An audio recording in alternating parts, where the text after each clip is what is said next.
In the moment the two entities clashed, all concepts of time, space, and fate seemed to stop moving. On one side was a war god carrying the ancient rage of mankind, who had been betrayed, killed, and burned by the very gods he once served. On the other side was a legendary holy monkey, born from stone, absorbing the essence of heaven and earth, overcoming the cycle of life and death, becoming the ultimate existence that transcended the heavens. This was not just a battle between Kratos and the great sage equaling heaven, son Wukong, but a battle between bloodthirsty ego and immortal enlightenment. Between absolute violence and transcendent wisdom, between a human being who had become a god and a god beyond the universe. Kratos was not born with power. He was a Spartan warrior, raised in years of bloodshed and bones, trained to kill since he was a child. But his fate was manipulated, guided by a god named Ares, the god of war, who granted him power in exchange for his soul and freedom. To deepen their bond, the blade of chaos was burned red hot and burned into his flesh as a living curse, an invisible chain that bound his fate. However, what Ares never expected was resistance. After being tricked into killing his own family, Kratos abandoned all belief in the gods and swore that he would no longer be a pawn on the gods' chessboard. He would become the one to overthrow them all. Kratos not only crossed the underworld, he tore open the gates of Hades with his bare hands, stepped on the ashes of death, opened Pandora's box, and became the first mortal in history to kill a god. That event not only shook Mount Olympus, but also engraved his name into destiny. He then killed Ares, succeeded as the new god of war, but the gods never stopped betraying him. His father Zeus, who also pierced his heart with a sword, threw him back into Hades, but death once again could not swallow him. He returned, more powerful, more brutal, and this time he did not want to kill just one god. He wanted to destroy them all. With power far beyond the limits of mortals, Kratos destroyed the most ancient entities one by one. He killed Kronos, the god who created time with his very existence. He defeated Atlas, who was carrying the multiverse on his shoulders, and if he let it fall, everything would be lost. He not only conquered Poseidon, but also made the ocean god beg in despair before being killed, a death that caused the seas to rise and destroy the earth. He took Hermes' wings, tore off his body so fast that he could dodge the light of the sun god Helios. With his own hands, he crushed Helios' head, using it as an eternal lamp. He took the weapon of Hades, resisted the soul-sucking power, and used the scythe to tear apart the souls of those who stood in his way. In the fire of Prometheus' soul, he unleashed the Spartan rage, a mad emotion that burned the heavens. When Kratos drove the Olympus blade through Zeus's heart, he did not just kill his father, he killed an entire corrupted theocracy. But the journey was not over. As time passed, Kratos appeared in the lands of Northern Europe, where the new gods ruled. There, he slew the immortal Baldur, the god of light, who had struck the world serpent with 3 blows that shook the 9 realms and shattered the world tree Yggdrasil. He went on to face Thor, fighting on par with and defeating Odin, the king of Asgard.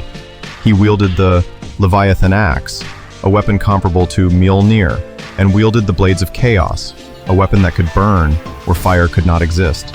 By this point, Kratos had become a god of 2 mythologies, conquering infinite dimensions, possessing speeds that defied the laws of physics. But though he had slain the universe, there was one opponent he had never met, the great sage equaling heaven. Sun Wukong did not come from the dead, he came from the birth of heaven and earth. Born from an ancient stone that absorbed the spiritual energy of all things, he opened his eyes and looked straight into the heavens with eyes that could pierce the clouds. He did not learn how to live, he learned how to be immortal. Wukong absorbed the elixir, ate the peach of immortality, and swallowed the entire heavenly garden to accumulate layers upon layers of immortality. Each peach brought an eternal life, and he ate the entire garden. He broke into the underworld, erased his name from the book of life and death, and tore the thread of fate. But eternal life was only a small foundation in a power beyond human thought. With 72 transformations, Wukong not only transformed into whatever he imagined, but also possessed 72 lives. Each time he died, he became stronger. When the gods tried to burn him alive in the heavenly alchemy furnace, they did not destroy him, but only accidentally created a stronger entity. Each hair on his body has 84,000 strands that can transform into anything, including a complete copy of his opponent. He can create 84,000 copies of himself, and if necessary, those copies can also give birth to infinite copies. Each version possesses its own level of immortality, forcing the opponent to kill them countless times, and each time, they become stronger. Wukong once single-handedly broke through the heavenly palace, defeating 600 gods, including 28 celestial gods. He lifted the Milky Way with one hand, breaking all physical limits. In the end, Buddha Tathagata had to intervene, sealing him under the Five Elements Mountain for 500 years. But that time did not weaken him, but only made him quietly grow. When he completed Journey to the West, he reached the state of nirvana, a state that no concept could describe, surpassing both the divine world and the formless world. This is an entity that transcends all forms, all dimensions, and is an extra-cosmic existence. Omniscient, omnipotent, and omnipresent, Wukong is the battle Buddha, the only Buddha who remains a fighting Buddha. No level of power below him can understand him.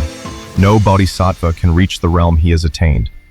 From the lowest point of the universe to the very top of the Tower of Power, he stands at the pinnacle of all reality, looking down on what remains.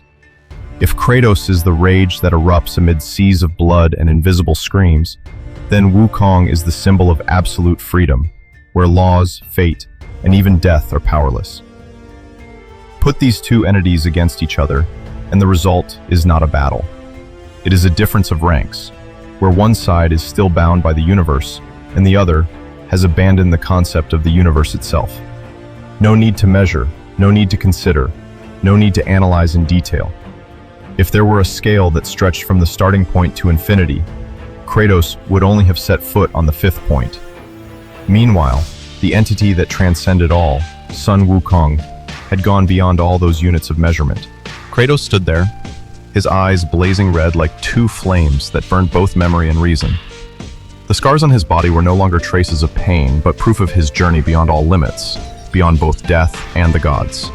He needed no introduction, no reason, because his presence was a declaration of war. Facing him was Sun Wukong, standing motionless like a divine mountain. His sharp eyes seemed to be able to penetrate the depths of his opponent's soul.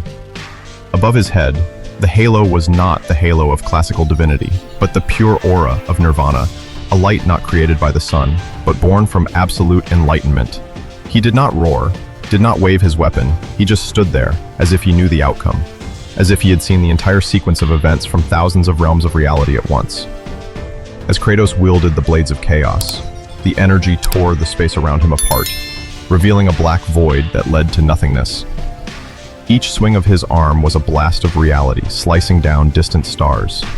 He had no need for tactics. He was the very essence of destruction. But as he charged forward, he realized one thing more: he could not reach his opponent. Sun Wukong did not move. He was simply unaffected. Not because he dodged, not because he counterattacked, but because the attacks never reached him. Time around Wukong was no longer linear. Kratos' every movement was disrupted, as if replayed by a law he had no control over. This was no longer a battle of muscles, but a collision between the physical structure and the layer of pure energy. Kratos roared, summoning his Spartan fury, unleashing all the ancient energy within his body. He exploded in a crimson beam that pierced the atmosphere, shattering the North sky, shaking the dimensions of Olympus and Yggdrasil. But at the center of the chaos, Wukong merely raised an arm. The movement shattered all logic of the battle. There was no shockwave, no echo, but Kratos' flames of rage were extinguished. Not by physical force, but by something beyond energy and absolute, enlightened will. He was no longer fighting a warrior. He was fighting a living principle, and that principle did not need to fight to win. Wukong lifted his foot, stepping forward lightly. Each step cracked the fabric of the surrounding dimensions. Light bent, the laws of physics warped. Everything Kratos had relied on, from force to endurance to pure rage, was now meaningless, for he was facing an existence that no longer existed within the physical frame of reference. He was fighting an entity whose mere existence caused the world to collapse. Wukong did not need to counterattack. He did not need to fight back. because his very presence was the end of all forms of war. Kratos, who had crushed Olympus, who had destroyed time and space, who had terrified the gods, now suddenly realized that he could not kill something that could not die. Wukong smiled lightly. It was not a smile of contempt. It was the smile of someone who had gone all the way, an entity that no longer distinguished between victory and defeat, because everything was just a small part of the endless flow of existence. If Kratos was the storm, then Wukong was the sky. No matter how powerful the storm, it would dissipate in the sky. If Kratos is the blade, then Wukong is the invisible void that the sword cannot reach. If Kratos' revenge materialized, then Wukong is indestructible enlightenment. This battle from the moment it began was no longer a confrontation. It was a demonstration of the endless gap between two levels of reality. One was still bound by anger, by purpose, by hatred. Another entity had transcended all, dissolved its being into the universe, and become the very definition of eternity. Finally, when the light faded, reality stabilized and space stopped cracking, Kratos knelt. Not because of defeat, but because he felt his own limits for the first time. He, a war god, was standing before something he could not overcome for the first time. Wukong said nothing. He turned his back, walked slowly, each step sinking into nothingness. But the strangest thing was that there was no sense of victory, no pride, because to him this battle had never been a threat. It was just a small manifestation of the finite world, the world he had left long ago. In this battle, the victor could be none other than the great sage, equaling heaven, the ultimate entity of fighting Victory Buddha, to whom even the notion of an opponent became meaningless.